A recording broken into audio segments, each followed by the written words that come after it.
बिहार में नई सरकार के गठन के बाद शराबबंदी कानून एक बार फिर राजनीतिक बहस के केंद्र में आ गया। सत्ता पक्ष और विपक्ष के कई नेता इस पर सवाल खड़े कर रहे हैं। आरोप प्रत्यारोप के बीच जनसुराज के सूत्रधार प्रशांत किशोर ने बड़ा बयान दिया है। उन्होंने दावा किया है कि राज्य में बन रहे आर्थिक हालात के चलते सरकार आने वाले 3 से 4 महीनों में शराबबंदी कानून हटाने को मजबूर हो सकती है। पत्रकारों से बातचीत में प्रशांत किशोर ने कहा कि बिहार में गंभीर आर्थिक दबाव बन रहा है। कर्मचारियों को समय पर वेतन नहीं मिल रहा, ठेकेदारों को भुगतान अटका है, पंचायत योजनाओं के लिए फंड की कमी है। उनका आरोप है कि बहुमत जुटाने में भारी खर्च के कारण राज्य का खजाना दबाव में है, जिसका असर अब दिख रहा। आने वाले समय बेहतर नहीं होने वाला। पीके ने भारतीय जनता पार्टी पर निशाना साधते हुए कहा कि अब जो भी मुख्यमंत्री बनेगा वो अमित शाह के प्रभाव में काम करेगा। नीतियां बिहार नहीं बल्कि गुजरात को ध्यान में रखकर बनाई जाएंगी।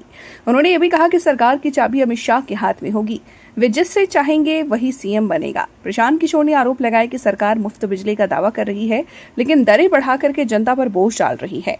उनके मुताबिक जनता को अपनी जेब से इसकी कीमत चुकानी पड़ रही है। पीके के मुख्यमंत्री नीतीश कुमार पर भी सवाल उठाते हुए कहा कि वे मानसिक और शारीरिक रूप से थक चुके हैं।